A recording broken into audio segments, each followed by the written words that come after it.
Hey guys, tonight we find ourselves journeying to the vast sun-drenched plains of East Africa, into the heartland of one of the continent's most iconic peoples, the Maasai. Imagine standing on a slight rise, the immense savanna stretching out before you, like a tawny ocean dotted with the distinct flat-topped acacia trees. The air is warm, carrying the scent of dry grass dust, and perhaps the distant earthy aroma of cattle. In the incredible stillness, you might hear the buzz of insects, the far-off call of an unfamiliar bird, or the gentle lowing of a herd. We're here to explore their traditional ways, specifically the curious and often complex world of how they maintained order and dealt with wrongdoing before the full onset of modern legal systems. Honestly, with the intricate social rules and the profound importance of community harmony, you'd probably put your foot in it within the first 5 minutes and inadvertently owe someone a cow for some unintentional slight. So before you get comfortable, take a moment to like the video and subscribe, but only if you genuinely enjoy what I do here. It always means a lot to hear from you, so feel free to drop your location and local time in the comments below. It's fascinating to see where everyone is tuning in from. Now dim the lights, maybe turn on a fan for that soft background hum, and let's ease into tonight's journey together. The first thing that might strike you as you approach a traditional Maasai homestead, or Nkang, is its remarkable harmony with the landscape. There are no jarring structures, no imposing walls that shout defiance at the horizon. Instead, you see a circle of low, loaf-shaped huts. The Nkajijik, their walls ingeniously constructed from a mixture of mud sticks, grass, and cow dung. A surprisingly effective and insulating material, as you discover. This circular design isn't just aesthetically pleasing. It's deeply practical, with a central open space often serving as a corral or kraal for the community's precious cattle at night, protected by a sturdy fence of thorn branches. The entire settlement feels organic, as if it has simply grown out of the earth itself. As you draw closer, you see the people. Tall, slender figures move with an inherent grace and dignity. The men are often wrapped in their famous shukas, vibrant red or sometimes blue-checked cloths draped artfully over one shoulder. It's a surprisingly versatile garment, serving as clothing, a blanket, or even a signal in the vastness of the plains. The women, too, wear colorful wraps and are adorned with stunning, intricate beadwork collars, earrings, and bracelets, each piece a testament to artistry and often carrying social significance. You might see warriors, the Morans, their hair intricately plaited and sometimes colored with red ochre, their bearing proud and alert. There's a quiet watchfulness in their eyes, not hostile, but observant as they take in your presence in their ancestral land. The sounds of the Nkang reach you.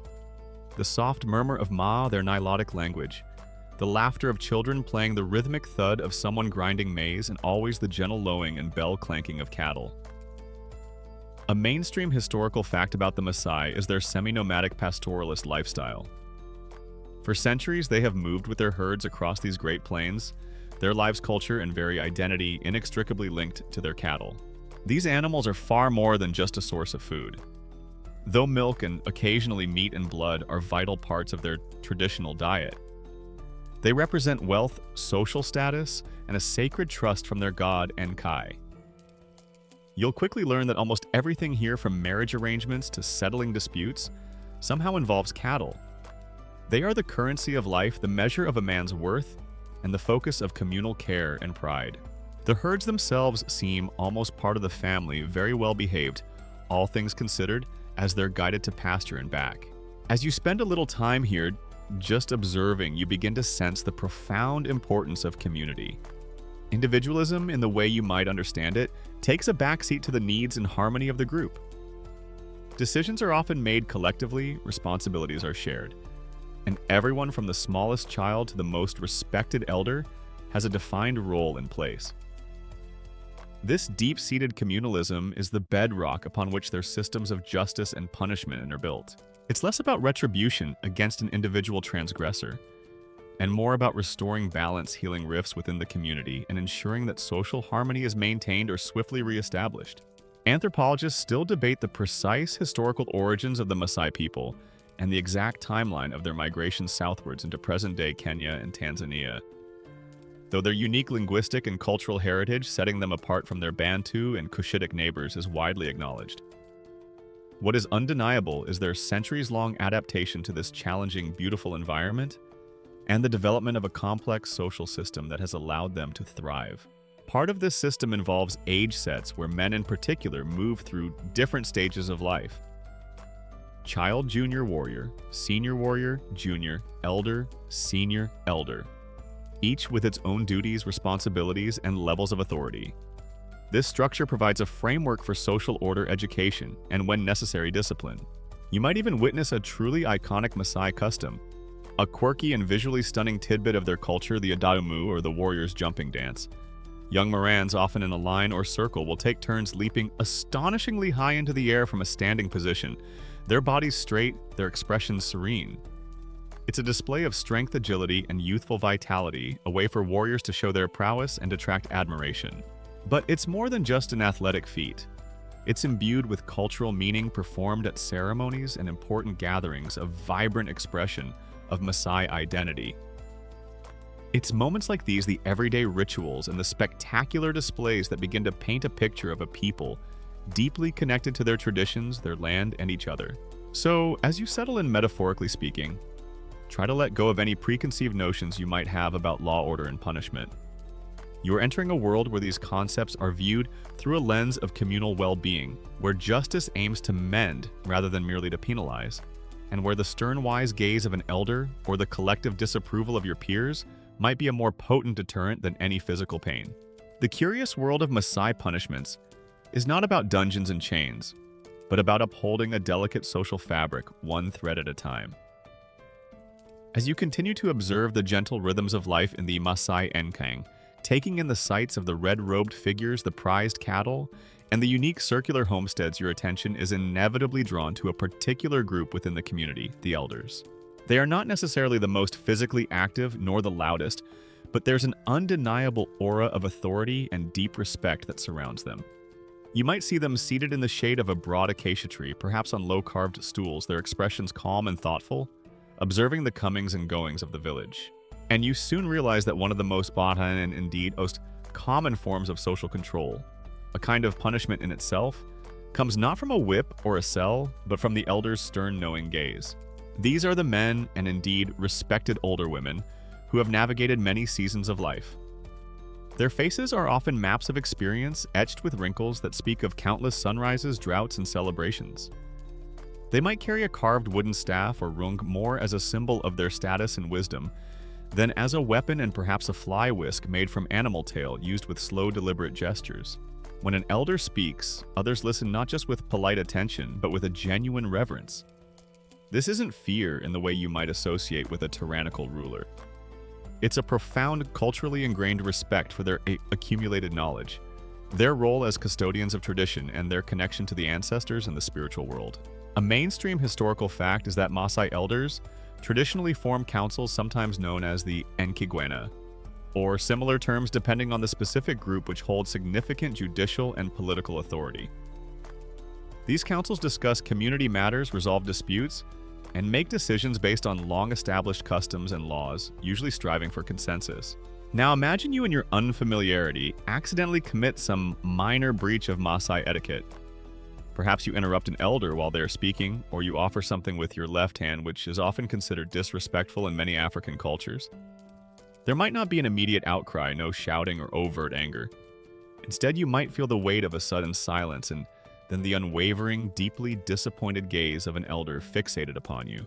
It's a look that seems to penetrate right through you, conveying volumes without a single word being uttered.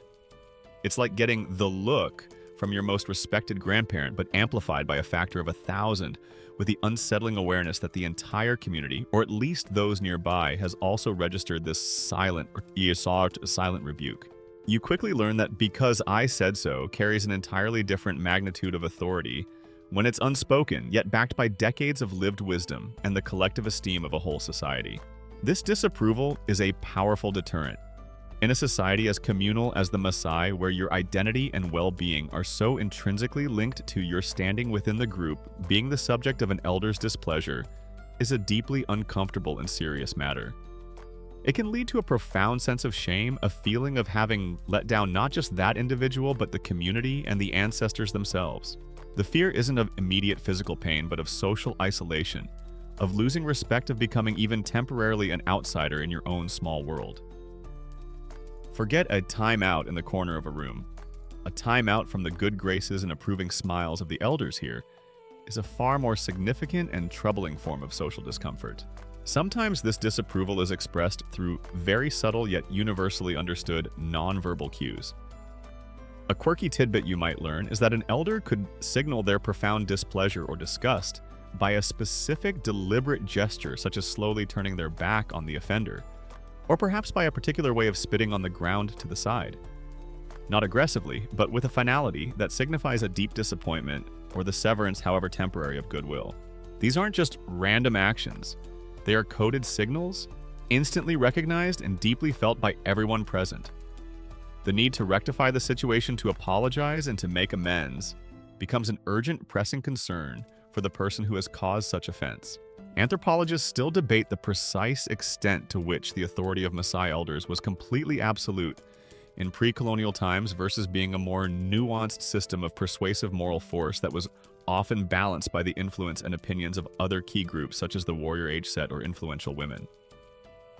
However, what remains undisputed is their central role in maintaining social cohesion and moral order. Their words carry immense weight. An elder's blessing is sought after and cherished, believed to bring good fortune, while their disapproval, or in very rare and serious cases, a formal curse, is deeply feared for its potential to bring misfortune. Wow. You'll observe that this power of disapproval isn't just reserved for major transgressions. It's a constant, gentle pressure that shapes everyday behavior. Children who are too boisterous near a gathering of elders, young warriors who speak out of turn, or anyone perceived to be acting selfishly or disrespectfully towards others, will quickly feel the quiet but firm corrective force of an elder's attention. It's a system of discipline that operates largely on shared values and the internalization of respect, often preempting the need for more formal hearings or prescribed punishments. The aim is not to inflict suffering, but to guide, to remind, and to gently nudge individuals back towards the path of communal harmony and right behavior, all under the watchful and hopefully approving eyes of those who have seen it all before. That profound respect for the elders, their stern gaze acting as a silent guardian of tradition and good conduct, forms the very bedrock of Maasai society. You've seen how their disapproval can subtly shape behavior, a gentle but firm hand guiding the community. But what happens when a more serious line is crossed, when an offense is committed that strikes at the very heart of Maasai life and well-being? This is where you'll witness a different facet of their justice, still guided by elders, still aimed at harmony, but dealing with matters of grave importance. And in Maasai, few things are more gravely important than their cattle. You've already sensed it spending time in the Enkang. The cattle are not just livestock, they are the lifeblood of the Maasai. A mainstream historical fact is that cattle are their primary measure of wealth, the cornerstone of their pastoral economy, and hold immense social and ritual significance. They are the means of acquiring wives through bride price, a dowry in reverse paid by the groom's family, to the brides, the preferred sacrifice to Enkai, their god, in important ceremonies, and a daily source of sustenance through their milk and sometimes their blood or meat. Each animal is known, often individually named and cherished. Losing even one cow is a significant blow. Losing several or having them stolen is a catastrophe that affects not just an individual owner, but their entire family and lineage. Forget grand art heists or jewel robberies. In traditional Maasai society, the most audacious and damaging theft invariably involves a few prized heifers or a sturdy bull. The getaway vehicle most likely just very swift legs and an intimate knowledge of the bush. So imagine the ripple of consternation, the sudden tension that electrifies the Enkang when it's discovered that cattle are missing. Perhaps a gap in the thorn boma, the tracks leading out into the savannah. The initial reaction isn't one of quiet deliberation, but of urgent action. Young warriors, the Morans renowned for their bravery and tracking skills, would quickly gather their expressions grim. Their task is to ascertain what happened. Was it a predator like a lion, or was it the work of human hands? If the latter, the pursuit is immediate and determined.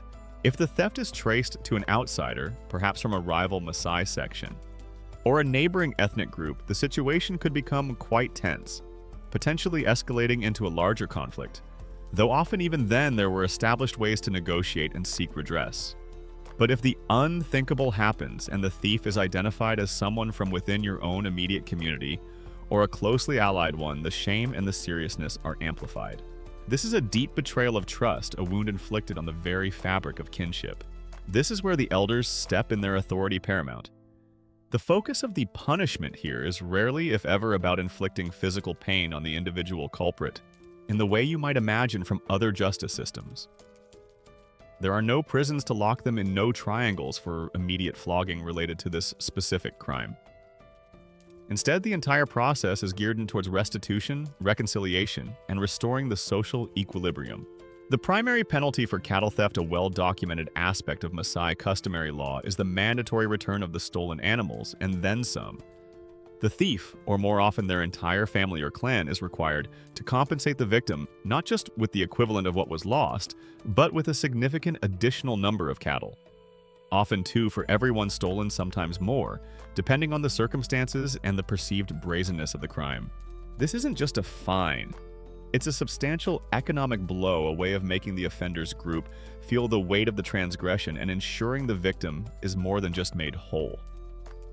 You don't just get a metaphorical slap on the wrist, you get a very real slap on the family herd, which has a far more significant and lasting impact on everyone's net worth and social standing. The deliberations are typically held in a communal setting, perhaps under the shade of the council tree, with elders from both the victims and the offenders' families or clans present. There will be lengthy discussions, speeches, recollections of precedent, and a careful weighing of evidence and testimony. It's a slow, deliberate process. A quirky tidbit you'd appreciate is the incredible detail with which Maasai can describe and recall their cattle. An owner might identify a stolen cow not just by its general color, but by the precise pattern of its markings, the unique curve of its horns, its specific lineage, and even its individual temperament, or its special praise name given by the family. Their descriptions during such a dispute would be astonishingly precise, leaving little room for mistaken identity. Their version of courtroom drama, you might muse, probably involves a lot of very specific bovine biography. Anthropologists still debate the exact historical consistency and mechanisms of interclan justice regarding cattle raiding, especially in the more distant pre-colonial past. Specifically, whether such incidents always lean towards these kinds of negotiated settlements and compensation, or if they more frequently escalated into cycles of retaliatory raiding or more prolonged, low-level conflict between different groups. However, for internal theft, the emphasis on restitution and reconciliation seems to have been a long-standing principle. Once the number of cattle for compensation is agreed upon, their handover is a significant event. It's a public acknowledgement of wrongdoing and a visible act of making amends. Often the process doesn't end there. To truly mend the tear in the social fabric, a ritual of cleansing and reconciliation might be performed. This could involve the sacrifice of a sheep or goat, its blood perhaps used to seal the renewed peace, its meat shared between the formerly estranged parties. The offender and their family would certainly experience a period of considerable shame and diminished social standing. But the pathway back to full inclusion in the community is made clear through these restorative acts. The ultimate goal isn't to permanently brand someone a criminal, but to heal the wound. Teach a lesson and reintegrate the erring member or their group back into the fold, ensuring the vital unity of the Maasai people endures. It's a justice system that understands that a community like its precious herds is strongest when all its members are present and accounted for, living in harmony. The matter of stolen cattle, as you've seen, is handled with utmost seriousness, a communal effort to restore not just property but also trust and balance, often involving significant compensation in kind. It underscores how deeply the Maasai value their herds and the integrity of their community. But life, even in such a traditionally ordered society, isn't always about grand transgressions against property. Tempers can flare, misunderstandings can escalate, and sometimes, unfortunately, physical altercations can erupt between individuals. When this happens, when fists fly, or perhaps even when more serious injuries are inflicted with a herding stick or a carelessly wielded knife, the Maasai approach to justice and punishment once again reveals its focus on reconciliation and making things right rather than simply on inflicting retaliatory pain. Imagine a scene, perhaps an argument over a perceived slight at a gathering, a dispute between young men over a point of honor, or maybe just a disagreement that gets out of hand after a little too much traditional honey brew, the Muratina. Voices are raised, chests are puffed out, and before anyone can quite intervene, a scuffle breaks out. In many societies, this might lead to arrests, formal charges, and a court appearance. Here, however, the initial response is usually from the community itself. Other warriors' friends or nearby elders will quickly step in, separating the combatants, their voices firm, urging calm. The immediate goal is to stop the violence to prevent further harm. There's an understanding that heated moments happen, but allowing them to fester or escalate indefinitely can poison the well of communal life. Once the dust has literally and figuratively settled and tempers have had a chance to cool, a process that might take some hours or even a day, with perhaps some soothing words from respected peers, the matter isn't just forgotten. If an injury has occurred or if the altercation was serious enough to cause significant offense and disruption, it will almost certainly be brought before the elders for adjudication. Again, you find yourself under the shade of the council tree, or within a gathering of senior men, their expressions serious as they prepare to hear the case. Both parties will be given a chance to speak to explain their side of the story. Witnesses, if any, will also share what they saw. The elders listen patiently, their deep knowledge of Maasai custom and precedent guiding their deliberations. They're not just looking to assign blame, they're looking for a way to mend the fractured relationship and restore peace. A mainstream historical fact regarding such incidents in traditional Maasai society is that the resolution almost invariably involved the payment of compensation or nkaiwo by the person deemed to be the aggressor or the one who caused more significant injury to the victim or their family.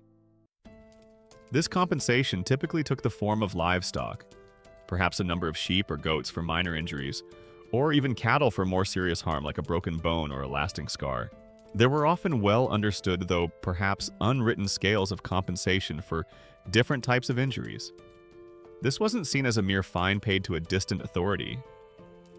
It was a direct act of making amends to the injured party, an acknowledgement of the wrong done, and a material way to help restore their well-being or compensate for their diminished capacity. You wouldn't just press charges in the way you might think. You'd more likely present your bruises and await a delegation discussing the appropriate number of goats. The punishment then is less about inflicting physical suffering on the offender and more about ensuring they and their family take responsibility for the harm caused. Losing valuable livestock is a significant penalty, a real economic hit, and it serves as a powerful deterrent against future aggression. Forget anger management classes as your first resort.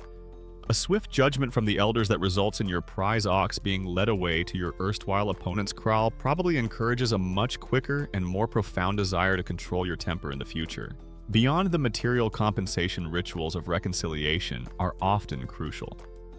After the elders have made their judgment and the compensation has been agreed upon or paid, there might be a specific ceremony to formally end the dispute and restore harmony.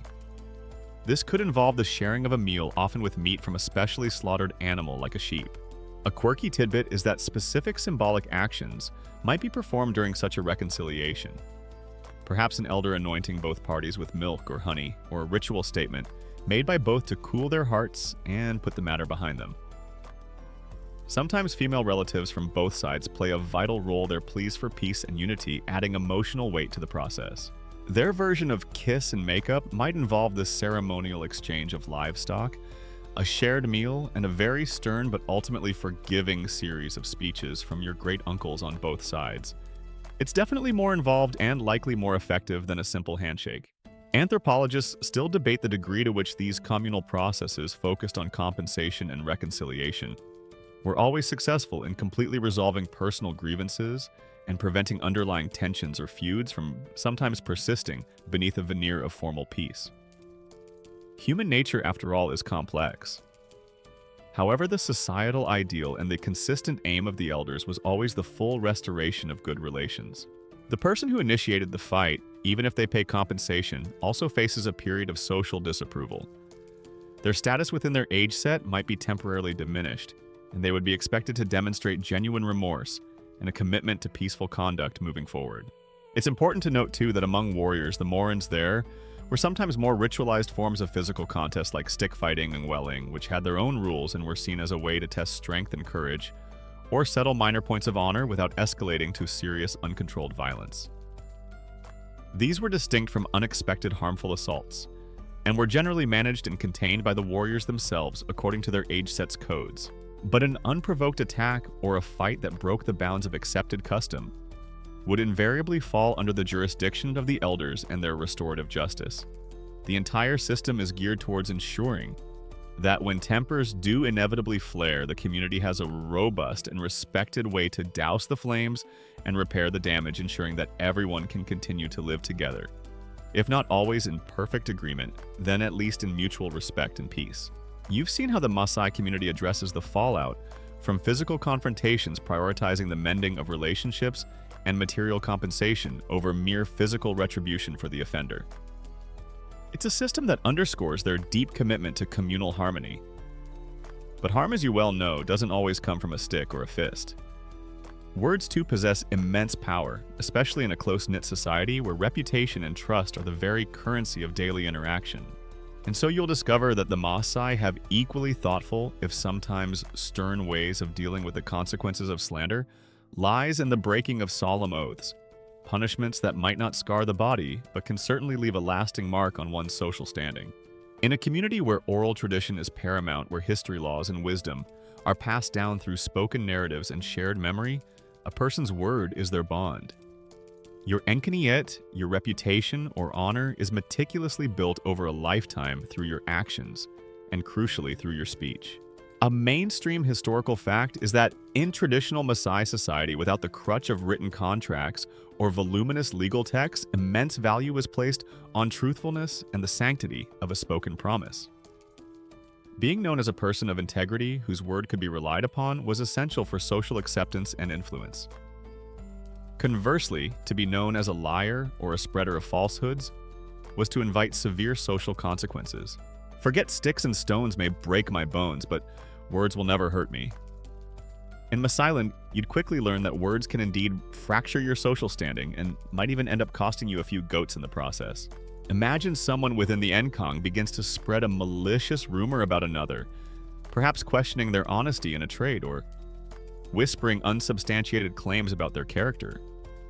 In a small community where everyone knows everyone else, such slander can spread like wildfire, damaging the victim's reputation, sowing discord, and potentially disrupting relationships between families. This isn't taken lightly. If the slandered person becomes aware of the source, the matter would likely be brought before the elders. There, in a public or semi-public forum, the accusation would be aired. The alleged slanderer would have to face their accuser and the scrutiny of the community. If found to have spoken falsely and maliciously, the punishment often involves a public apology and a retraction of the harmful statements. Depending on the severity of the damage caused to the victim's reputation, the elders might also decree that the slanderer pay a small compensation, perhaps a sheep, or some honey as a token of restitution and a symbol of their remorse. The primary goal, as always, is to restore the victim's good name and to mend the social fabric. Lying, especially a deliberate falsehood, told to deceive or to gain an unfair advantage, is viewed with similar gravity. If a lie leads to material loss for another person, or if it creates significant strife within the community, the consequences can be more severe than just a verbal reprimand. The liar faces a significant loss of trust. People will become wary of dealing with them. Their words will be questioned, and their ability to participate fully and respectedly in communal discussions and decisions will be diminished. This loss of credibility in a society that runs on mutual reliance is a heavy burden to bear. Their version of a cease and desist letter for spreading untruths might involve a very direct and uncomfortable confrontation with a council of stern-faced elders, followed by the very real threat of everyone simply choosing to ignore them at the next important community gathering or milk-sharing session. Perhaps the most serious verbal transgression, however, is the breaking of a solemn oath. Oaths among the Maasai are not uttered lightly. They are often sworn in the name of Nkai, their god, or by the earth by sacred mountains by their ancestors, or by holding a specific object that itself carries ritual power. A quirky tidbit is that certain oaths might involve highly symbolic and binding actions, such as touching one's tongue to a spear dipped in milk, or holding a particular type of sacred grass with the implicit understanding that supernatural forces will enforce the truth or punish falsehood. These oaths are used to seal important agreements, to guarantee testimony in a dispute, or to affirm one's innocence. To break such an oath is therefore not just a social offense, it's a spiritual affront believed to bring misfortune not only upon the oath breaker, but potentially upon their entire family or even the community. The punishment for breaking a sacred oath is correspondingly severe. It would almost certainly involve a significant fine in livestock, perhaps several head of cattle, to be paid as compensation or as a sacrifice to appease the offended spiritual powers. Extensive ritual cleansing ceremonies would be required, conducted by appropriate ritual experts or elders to remove the spiritual taint and restore harmony with Enkai and the ancestral spirits. And the social consequences would be dire. An oathbreaker would be seen as profoundly untrustworthy a person who has trifled with the most sacred tenets of Maasai morality. They might face almost complete social ostracism for a period, their name becoming a byword for deceit.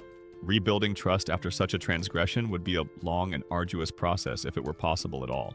Anthropologists still debate the precise mechanisms by which truth was consistently ascertained, and guilt for verbal offenses definitively established in traditional Maasai councils, especially when direct, irrefutable evidence might have been scarce, and how much the final judgment relied on communal consensus, the perceived character of the individuals involved, or perhaps even specific, subtle divinatory practices known only to certain elders. What becomes clear as you witness these interactions is that words are treated with immense respect and caution. There's an understanding that speech has the power to build or to destroy, to heal or to wound. You quickly learn that your personal brand here is far less about any superficial image you might project, and far more about the fundamental question of whether people believe your words when you speak, whether you honor your commitments, and whether you contribute to the harmony of the group through honest and respectful communication. The punishments for failing in these verbal responsibilities are a testament to how vital these principles are for the survival and well-being of the Maasai community. The immense value placed on a truthful word, on an honored oath, as you've now gathered, underpins so much of Maasai social interaction. It's clear that words have weight, and their misuse carries significant consequences, primarily in the realm of social standing and trust. Now, let's turn our attention to another deeply personal, yet intensely communal aspect of life, where rules are paramount and transgressions can shake the very foundations of family and clan. The intricate world of relationships, marriage, and the high price of what might be termed forbidden love, particularly adultery. In Maasai society, as in many traditional cultures, marriage is far more than just a romantic union between two individuals. It's a strategic alliance between families, a continuation of lineages, and the primary means by which social structure and property, especially those all-important cattle, are managed and passed down through generations. A mainstream historical fact is that bride price typically paid in cattle by the groom's family to the bride's family is a crucial element of marriage, symbolizing the new bonds compensating the bride's family for her loss and legitimizing any children born of the union. Within this framework, fidelity, particularly on the part of the wife, is highly valued, as it ensures the integrity of the lineage and the clear inheritance of family wealth. Their relationship status updates, you might imagine, were probably managed by a council of elders and involved a significantly larger herd of livestock than a quick social media post. So, when an act of adultery occurs, it's not just a private matter of hurt feelings. It's a serious breach of the social contract, an offense against the wronged spouse, their entire family, and the community's moral order. It can cause immense dishonor, spark feuds between families, and create confusion and conflict over the legitimacy and inheritance rights of children.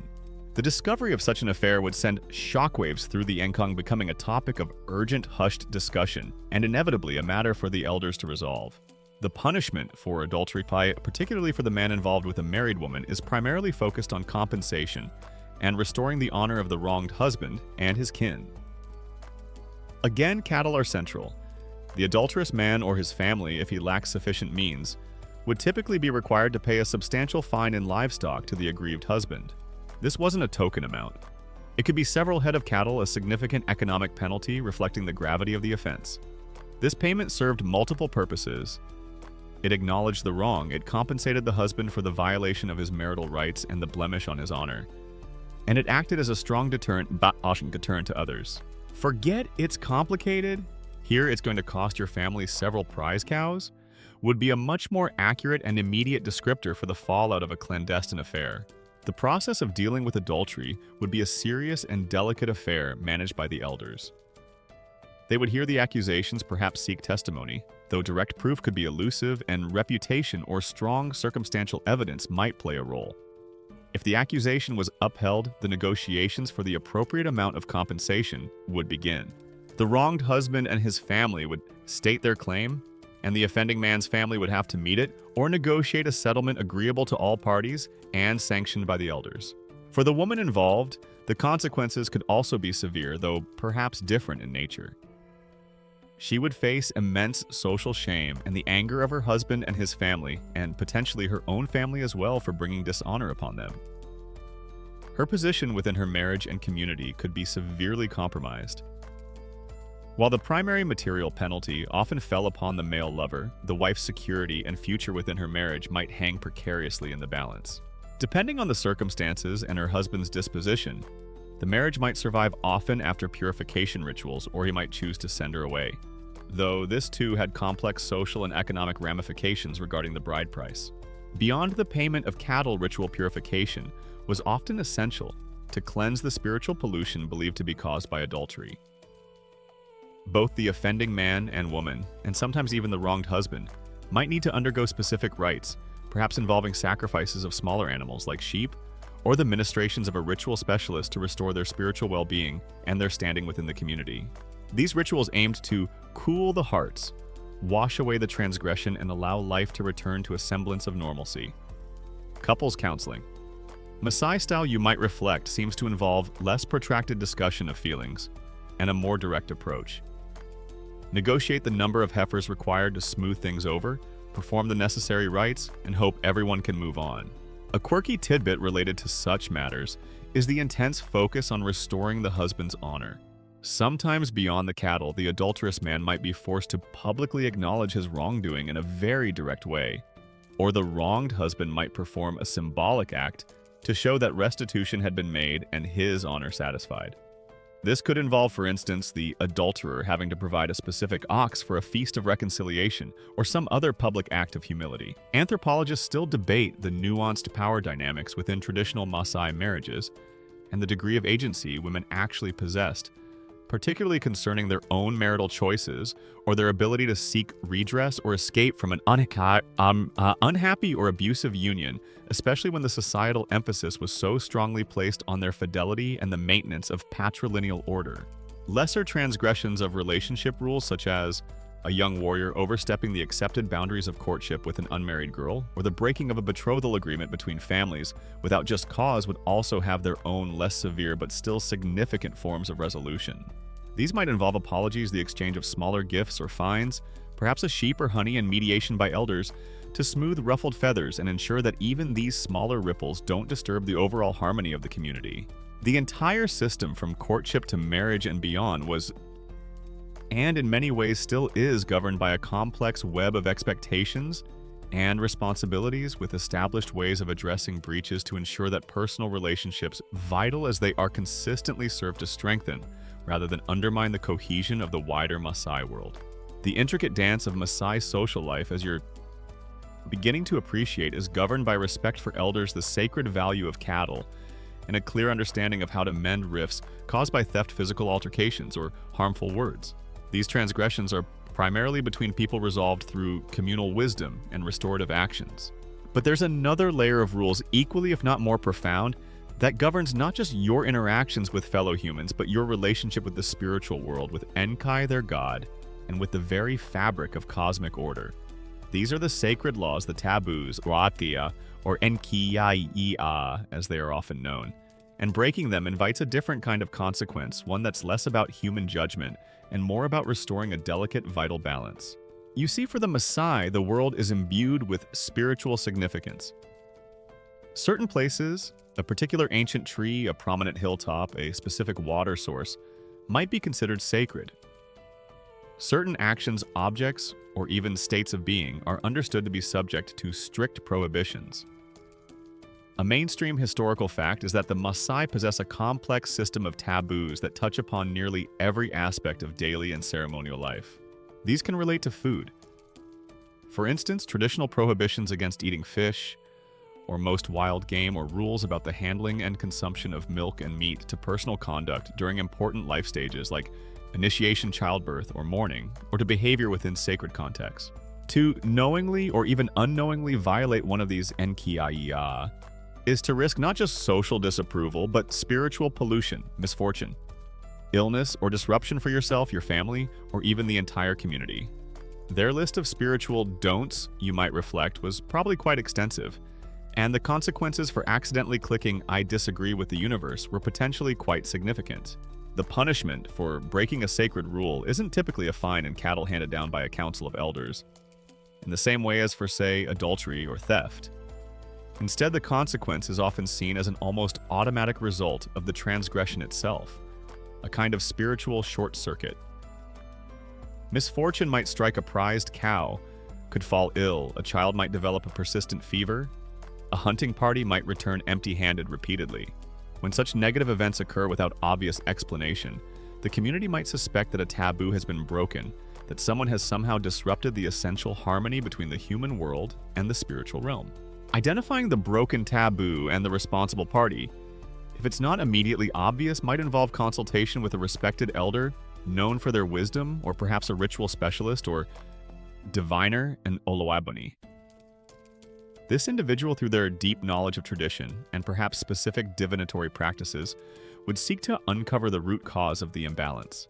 It's not so much a trial to assign guilt for a crime, but more a diagnostic process to understand what has gone wrong in the spiritual ecosystem and how to set it right. Once the broken taboo is identified, the focus is almost entirely on ritual cleansing and restoration. This is where you witness the profound Maasai understanding of healing and reconciliation with the unseen world. The person who transgressed, even if inadvertently, would usually need to acknowledge their mistake. Then, under the guidance of the elders or the Oloibani-specific purification rituals are undertaken. These can vary greatly depending on the nature and severity of the taboo broken. You might see the use of sacred plants. Certain types of grass or leaves might be burned as incense, or their infusion used for washing. Water, milk, or honey, all substances with positive symbolic value, might be used in libations or anointing. Sometimes ashes are involved, symbolizing purification. Prayers and chants will be offered to Enkai, seeking forgiveness and the restoration of favor. Forget a simple deep clean of your living space. A spiritual deep clean here could involve a whole ensemble of symbolic actions, a carefully orchestrated appeal to the spiritual powers, and a very serious conversation with the cosmos about resetting the balance. For more serious transgressions, an animal sacrifice is often required. This is typically a sheep or a goat, chosen for its purity. The act of sacrifice is a powerful one, seen as a way to appease offended spirits, to cleanse the pollution caused by the broken taboo, and to reaffirm the community's commitment to upholding sacred laws. The meat of the sacrificed animal might then be shared in a communal meal, further reinforcing the bonds of the group and the restoration of harmony. A quirky tidbit is that sometimes the stomach contents of the sacrificed animal, particularly the partially digested sacred grasses known as intalaponi, are considered especially potent for purification and might be smeared on the person or persons involved, or around the homestead as a way of absorbing the negative spiritual energy. In some cases, particularly if the broken taboo is considered very serious, or if the individual is slow to participate in corrective rituals, they might face a period of temporary social avoidance or exclusion from certain communal activities until they are deemed ritually pure again. This isn't quite the same as formal ostracism for persistent antisocial behavior, but rather a cautionary measure to prevent the spread of spiritual imbalance. Anthropologists still debate the precise symbolic architecture and underlying cosmological assumptions that inform the vast array of Maasai taboos and their associated purification rituals, particularly in understanding how these intricate belief systems have evolved, adapted, or shown resilience in the face of external cultural pressures, modernization, and the introduction of other religious frameworks. What is abundantly clear as you witness these practices is that the Maasai live in a world where the spiritual and the mundane are deeply intertwined. Maintaining a right relationship with Enkai, with the ancestral spirits, and with the natural and spiritual forces that permeate their environment is considered essential for individual and collective well-being.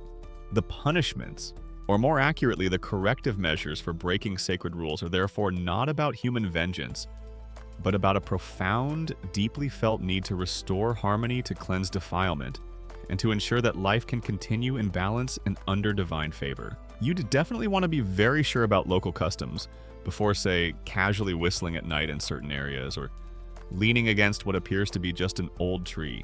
It might just be a sacred elder of the forest with its own set of feelings and a direct line to the spiritual complaints department. You've seen how the Maasai address violations of sacred rules. Those enghiya that govern their relationship with the spiritual world through careful ritual and acts of communal cleansing, all designed to restore a vital cosmic balance. Now let's zoom in on a specific, highly visible, and deeply respected segment of Maasai society, the warriors known as Ilmurin, or Morans.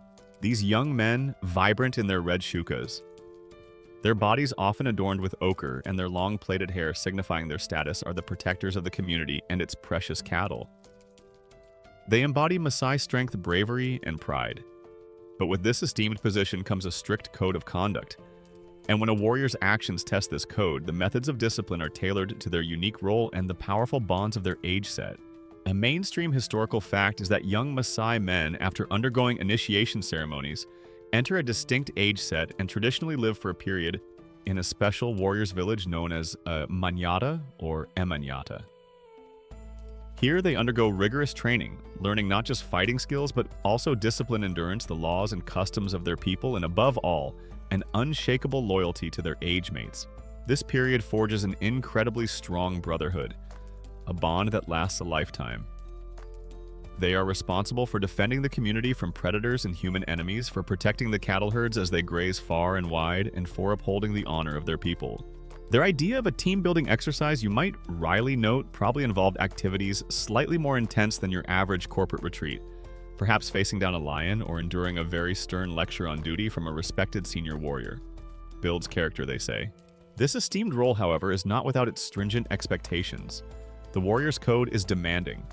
Bravery in the face of danger is paramount. Cowardice is one of the deepest shames a Moran can endure.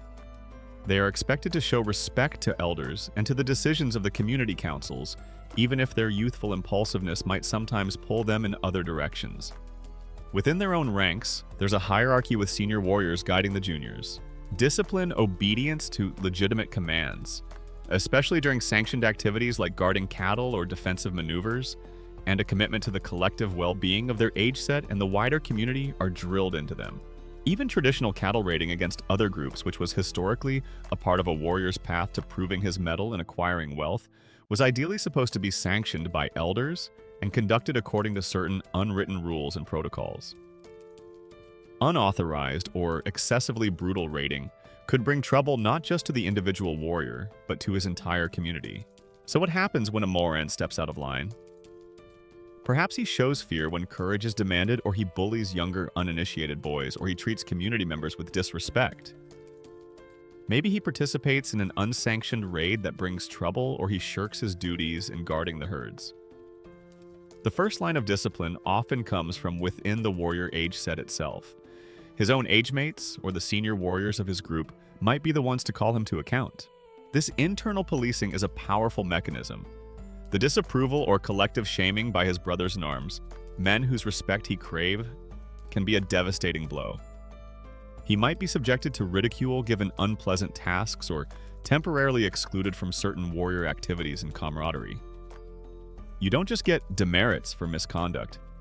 You might find your spear polishing privileges revoked for a week, which in warrior circles is a serious dent in your social and professional life. For more serious breaches, or if the internal discipline of the age set proves insufficient, the matter would escalate. Senior warriors from older age sets or the Council of Community Elders would intervene. If a warrior's actions brought shame upon his family or his entire age set, or if he caused harm to others within the community, the consequences would be more severe.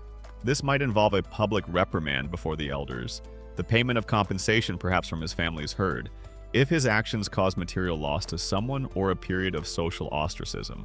A quirky tidbit is that for certain offenses against the warrior code or breaches of respect, a Moran might find his most prized possession, perhaps his elaborately decorated shield, or a particularly fine spear temporarily confiscated by his seniors.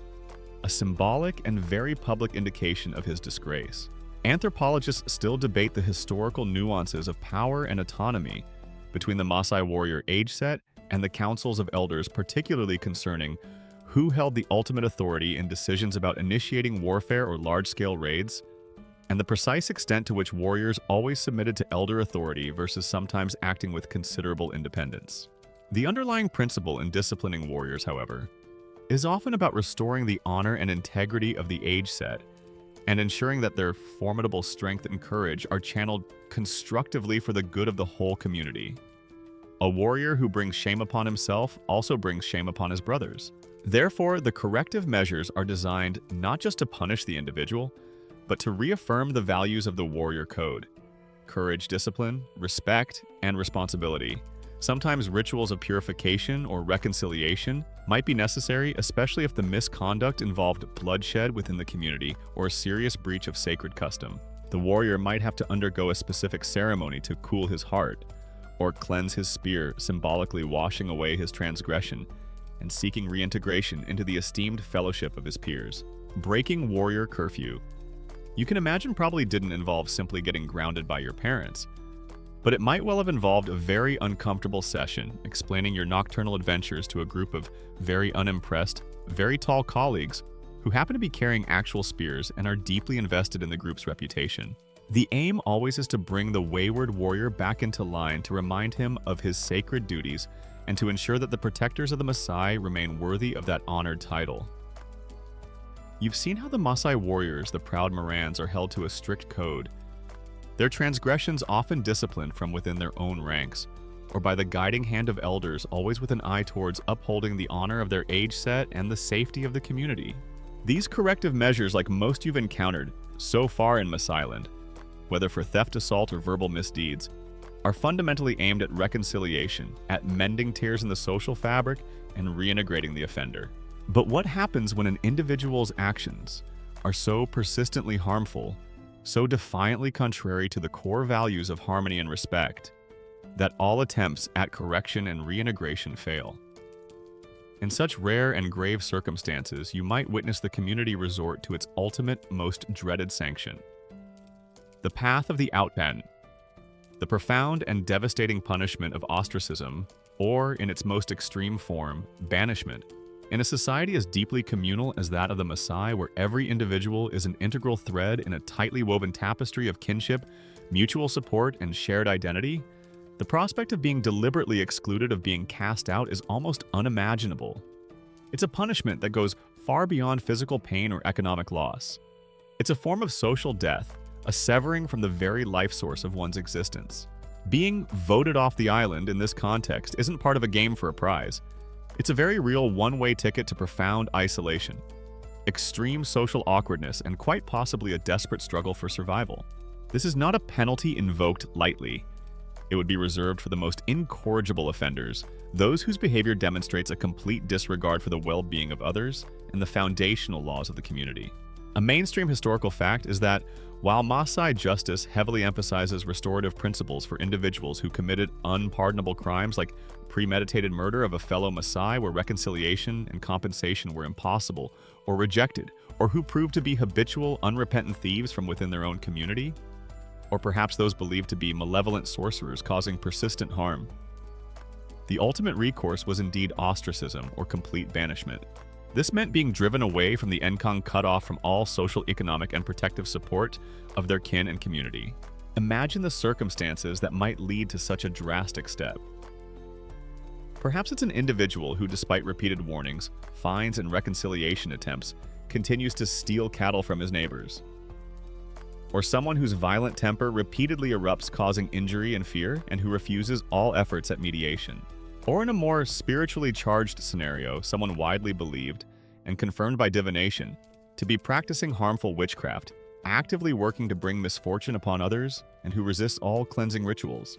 The decision to ostracize would be made by the Council of Elders, only after exhaustive deliberation and a communal consensus that this person poses an undeniable and ongoing threat to the harmony and safety of the group, and that all other avenues for correction have been exhausted. The act of ostracism itself could take several forms. In its less severe, perhaps initial stages, it might manifest as a kind of communal shunning. People would simply cease to interact with the individual. They wouldn't be greeted, their words would be ignored. They wouldn't be invited to share food or drink. No one would offer them assistance. They would become, in essence, invisible, a ghost within their own village. Their version of ghosting someone you might reflect was a whole lot more literal and community-wide, and definitely not enacted via smartphone.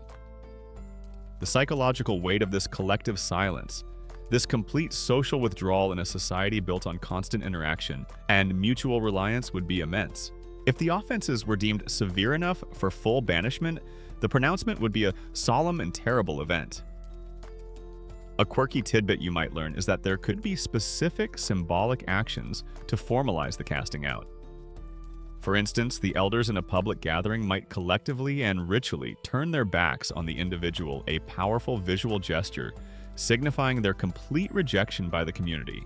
Or a specific type of formal declaration, almost like a curse of severance, might be uttered, warning all members of the community against offering any aid or comfort to the banished person.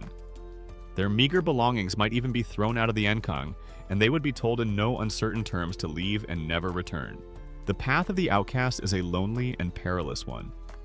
Stripped of the protection and support of their kin, they would face the dangers of the wilderness alone, predators, hunger, thirst, and potential hostility from other groups. Their chances of survival would be slim.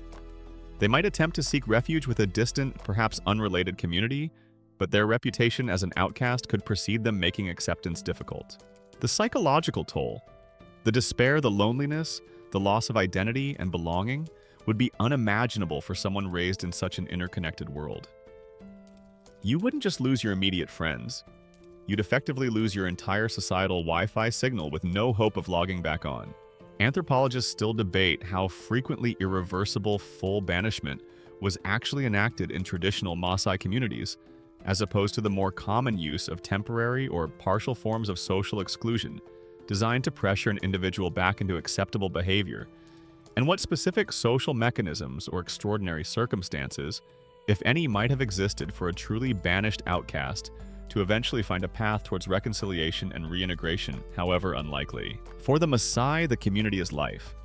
To be deliberately and permanently severed from it is thus the most extreme punishment conceivable, reserved for those who, through their actions, have effectively severed themselves from the shared values and mutual obligations that define what it means to be Maasai. It's a stark reminder of the supreme importance placed on harmony, respect, and the collective good, and the terrible cost of utterly defying these foundational principles. The silence that follows a banished person's departure is a heavy one, a testament to a social bond irrevocably broken. The path of the outcast, as you've glimpsed, represents the gravest and most final sanction in traditional Maasai society, a testament to the profound importance of communal belonging and the severe consequences of irredeemably fracturing that bond. But it's crucial to remember that such a drastic measure is exceedingly rare.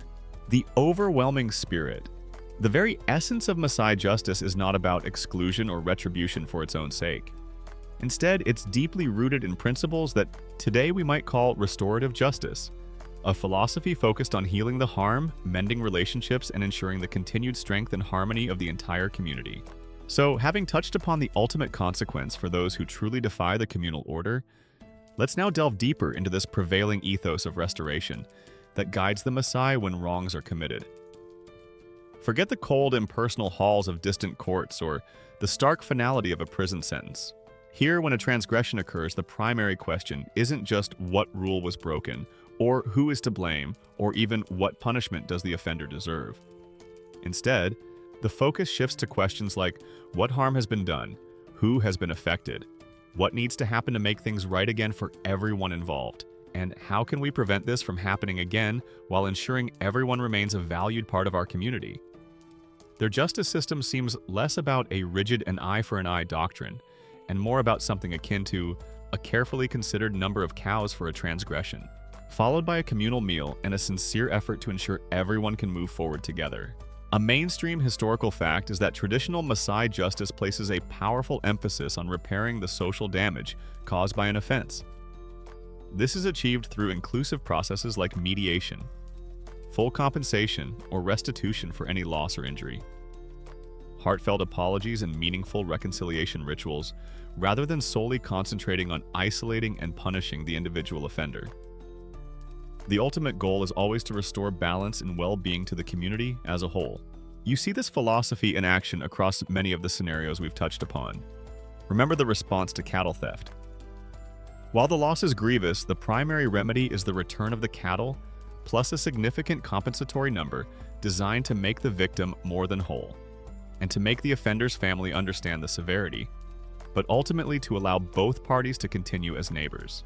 Recall the handling of physical altercations, compensation in livestock for injuries coupled with rituals to cool the hearts, aims to soothe anger and prevent long-standing feuds.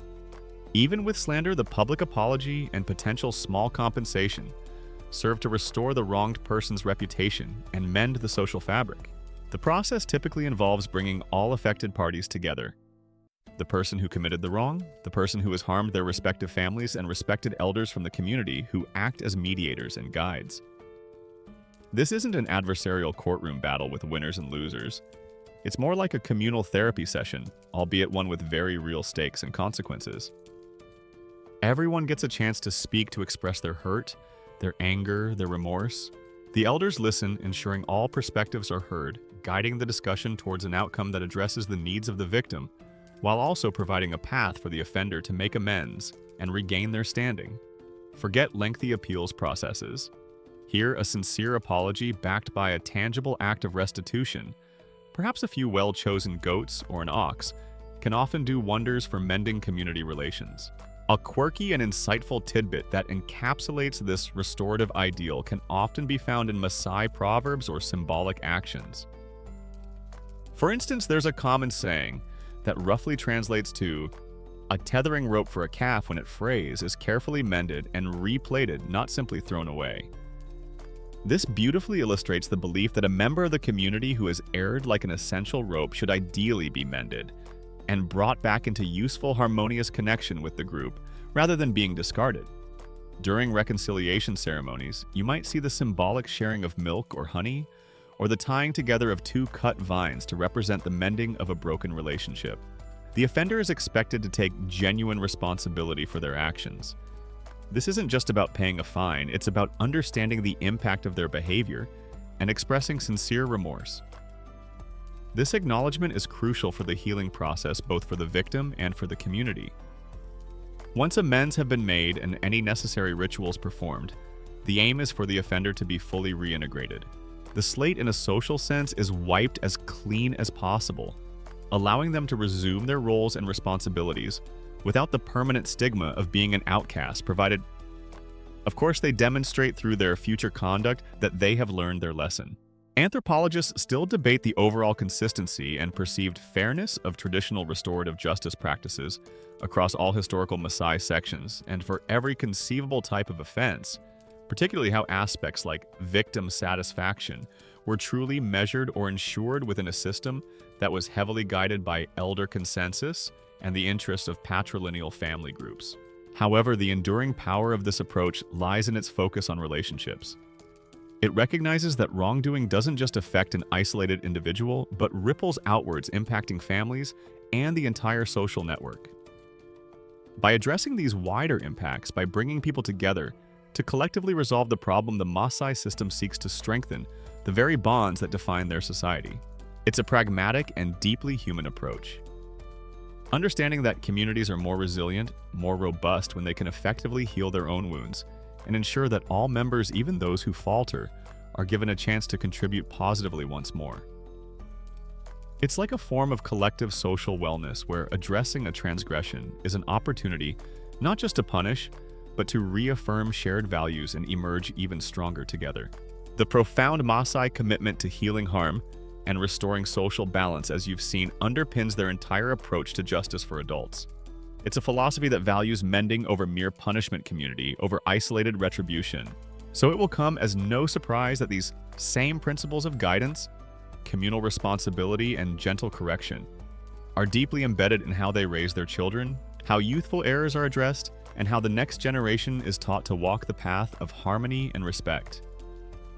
After all, a society that wishes to maintain its equilibrium must surely start by instilling its core values in its youngest members. As you observe daily life in the Nkang, you'll notice that children are everywhere a vibrant and integral part of the community. They play games in the dusty central clearing, their laughter echoing. They trail after older siblings, and from a very young age, they are given small, age-appropriate responsibilities. Perhaps watching over a few new lambs or calves close to home, fetching water in tiny gourds, or helping to gather firewood. A mainstream historical fact about traditional Maasai society is that child rearing is very much a communal affair. While a child's biological parents and immediate family hold primary responsibility, virtually any adult member of the extended family, or the wider Nkang can, and often does play a role in guiding, correcting, or simply looking out for any child. It truly embodies the spirit of "it takes a village to raise a child." Much of the discipline, if you can even call it that in its gentlest forms, is preventative, woven into the fabric of daily learning. Children absorb Maasai values, respect for elders, the importance of sharing the sacredness of cattle, the need for honesty, through the stories told by grandparents around the evening fire, through the songs sung by their mothers, and through simply observing and imitating the behavior of the adults and older children around them. They are often present quietly sitting on the periphery during community meetings or discussions, among elders absorbing the cadences of deliberation and the wisdom of traditional law long before they are expected to actively participate. When a child does misbehave, perhaps they snatch a toy from another, refuse to help with a small task, or speak disrespectfully, the correction is usually immediate but gentle. You might see a nearby adult, not necessarily the parent, give a quiet word of rebuke, a soft click of the tongue, expressing disapproval, or a simple firm redirection. "That is not how we do things," or "share with your brother." There's rarely any shouting or angry displays. A disapproving glance from 3 different aunts simultaneously, while you're trying to sneak an extra piece of sweet fruit, is probably far more effective at inducing good behavior than any amount of yelling. Forget the naughty step. The Maasai version might be simply feeling the weight of collective gentle disappointment until you figure out how to make amends. Older siblings and age mates also play a significant role in this informal system of guidance. An older child will often correct a younger one, mimicking the tone and mannerisms they've seen from adults. Within their own playgroups, children learn to negotiate, to share, to deal with minor squabbles, and to regulate each other's behavior according to the rules of their games and the emerging understanding of social norms. Their version of a participation trophy was likely just the quiet satisfaction of not getting gently teased by the entire village for messing up your chores or for being a poor sport in a game. A quirky tidbit you might observe is the use of gentle teasing or storytelling to correct behavior indirectly. Instead of directly scolding a child for, say, being boastful, an elder might tell a humorous story about a boastful hyena who came to a sticky end. The child hearing the story and the gentle laughter understands the underlying message without feeling directly attacked or shamed in a harsh way. Similarly, there are traditional children's games designed not just for fun, but to subtly instill important social skills. Games that might involve intricate rules requiring cooperation, sharing of resources within the game, or respecting turns, all micro-lessons in communal living. Physical punishment is generally rare, and when it does occur, it tends to be very mild, perhaps a light tap on the hand or leg, and is usually seen as a last resort when a child is persistently defiant or puts themselves or others in danger and gentler methods of correction have failed. The intent even then is not to inflict severe pain or to rule by fear, but to make a firm point and interrupt a negative pattern of behavior. The emphasis always remains on teaching and guiding the child back to the right path. If a child here somehow managed to, say, draw an inappropriate mural on the carefully dung-plastered wall of a hut, the punishment would most likely be a calm explanation of why cow dung is best applied evenly for optimal insulation and structural integrity, probably followed by a practical lesson in replastering the affected area correctly. Anthropologists still debate the precise historical balance between what might be perceived as indulgent affection towards young children in Maasai culture and the methods used to instill firm disciplinary boundaries as they grow, and how these parental and communal strategies might have varied across different Maasai sections or adapted over time. What is clear is that the overarching goal of Maasai child rearing and discipline is not simply to achieve immediate obedience, but to nurture children into becoming responsible, respectful, resourceful, and well-integrated members of their society. It's about them internalizing the core values of honesty, respect for elders, generosity, and communal responsibility so that these principles become their own internal compass. The gentle guidance, the constant reinforcement of social norms by the entire community, and the focus on teaching rather than just punishing, all contribute to this process, ensuring that the intricate social harmony you've observed is passed down generation after generation. The gentle guidance and communal upbringing you've witnessed among Maasai children ensures that most grow into adults who understand and respect the intricate web of social expectations. But even in a society so focused on harmony and restorative justice, there are fears that run deeper anxieties that touch upon the unseen world and the potential for individuals to wield malevolent spiritual power. When persistent misfortune strikes, when inexplicable illnesses or disasters plague a family or the community, sometimes the explanation sought isn't a broken social rule, but something far more sinister. The chilling whispers of darkness, accusations of harmful witchcraft or destructive curses. In traditional Maasai belief, like in many cultures around the world, there exists the understanding that certain individuals might possess or claim to possess the ability to intentionally inflict harm upon others through supernatural means. What is often termed witchcraft or sorcery, perhaps known by a term like esakutore. A mainstream historical fact is that this is carefully distinguished from the legitimate and respected spiritual power of an olebani, plural eloibanok, a ritual expert or prophet who uses their abilities for benevolent purposes such as healing, divining the future blessing warriors, or ensuring rain and prosperity. The oloibani is a vital, often revered figure. The malevolent sorcerer, by contrast, is a source of profound fear and a threat to the entire community's well-being. You wouldn't just call any paranormal investigators for this sort of thing. You'd more likely consult a council of very serious elders, who in turn might seek the wisdom of a highly respected oloibani known for their skills in spiritual diagnostics and defense. Accusations of witchcraft don't just spring from nowhere. They often arise when a family or a section of the community experiences a string of inexplicable calamities. Perhaps a healthy herd of cattle suddenly sickens and dies. A strong child wastes away from an unknown illness. A prolonged drought afflicts only one particular area, or a series of strange accidents are about to occur. In such an atmosphere of fear and uncertainty, suspicion can fall upon individuals who are perhaps already marginalized, those known for their sullen or antisocial behavior, those who have expressed bitter grievances or jealousies, or those who simply act in ways that deviate significantly from communal norms. It's a tense, unhappy situation as the very fabric of trust within the community feels threatened. However, unlike the frenzied witch hunts that have plagued some other societies, the Maasai approach to such accusations is typically characterized by a degree of caution and a structured process managed carefully by the elders. They understand that false accusations can be just as destructive as genuine witchcraft, if not more so, tearing apart families and creating lasting enmity.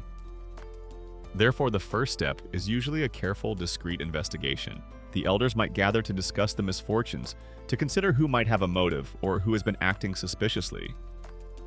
Crucially, they would often consult a reputable oloibani. This spiritual expert would employ their divinatory skills to determine if witchcraft is indeed the cause of the trouble, and if so, to try and identify the source. Though this identification might be indirect or symbolic rather than a blunt naming of names initially. If the evidence, both social, the person's behavior, past actions, known grudges, and divinatory begins to point towards a particular individual, the elders would typically confront that person, though often in a way that seeks to avoid immediate, irreversible condemnation. The primary goal is not usually to enact swift, violent retribution, but to neutralize the perceived spiritual threat and restore harmony. The accused person would be pressured to confess if they are indeed responsible, to renounce any malevolent practices, and to undo the harm they are believed to have caused. Forget bad Wi-Fi being the sole culprit for your unexplained run of bad luck. In this context, a persistent series of unfortunate events might have you and the elders seriously wondering who you might have accidentally offended on a deeply metaphysical level, or who might be deliberately sending bad vibes your way via less than honorable means. If the person confesses, or if the elders are convinced of their guilt, The punishment focuses heavily on ritual action. This might involve compelling the accused sorcerer to participate in rites that symbolically reverse their magic or nullify their curses. Specific cleansing rituals would be performed for the victims, their homesteads, and perhaps their livestock, using potent herbs, sacred water, and the intervention of the Oloiboni to dispel the evil influences. A quirky tidbit is the belief that certain objects could be used as vehicles for curses or harmful magic. Perhaps a knotted piece of leather, a curiously carved stick, or specific powders hidden near a victim's dwelling. Finding such an item might be considered strong evidence, and its ritual destruction would be a key part of the counter magic. Similarly, people might wear specific amulets or hang certain protective plants around their homes, not unlike a spiritual alarm system to ward off such dark influences. Should the accused individual refuse to confess or cooperate, and if the community remains convinced of their malevolence and the ongoing danger they pose, the social pressure would intensify. They might face growing isolation, with community members avoiding them, refusing to share food or conversation. If the harm attributed to them is severe and ongoing, and all attempts at ritual resolution fail, the elders might, as a very last resort in the most extreme cases, declare the person an incorrigible sorcerer. This could lead to the ultimate sanction of banishment, as discussed previously, effectively removing the perceived source of evil from their midst to protect the collective. Anthropologists still debate the complex social functions and historical prevalence of witchcraft beliefs and accusations within Maasai society. For instance, whether such accusations primarily served as a way for the community to make sense of and find agency in the face of otherwise inexplicable misfortune. Whether they sometimes acted as a mechanism for marginalized individuals to exert a form of feared if negative power, or if they were predominantly a tool for managing internal social tensions and reinforcing communal norms of behavior. What is evident is that the Maasai, when faced with these deeply unsettling whispers of darkness, traditionally relied on their elders' wisdom, their ritual experts' skills, and their communal solidarity to navigate the fear and uncertainty. The aim was always to restore well-being, to reaffirm the protective power of Nkai and positive spiritual forces, and to ensure that the community could return to a state of peace and security, free from the insidious shadow of malevolent intent. Having explored the community's response to the unsettling whispers of witchcraft and the careful, ritual-laden path taken to restore spiritual safety, you now turn your attention to the very engine room of Maasai justice and governance, the Council of Elders.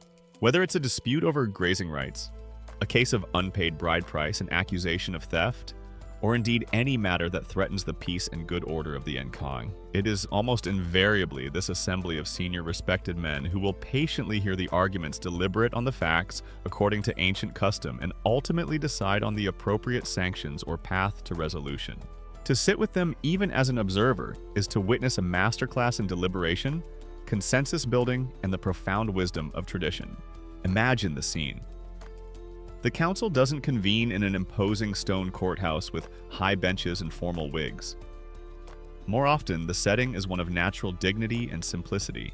A mainstream historical fact is that Maasai councils of elders, often referred to by terms like Nkigwena e Nkop, Council of the Land Community, traditionally gather in a designated, respected outdoor space, frequently under the broad, welcoming shade of a particularly large and ancient acacia tree, a silent living witness to generations of such deliberations.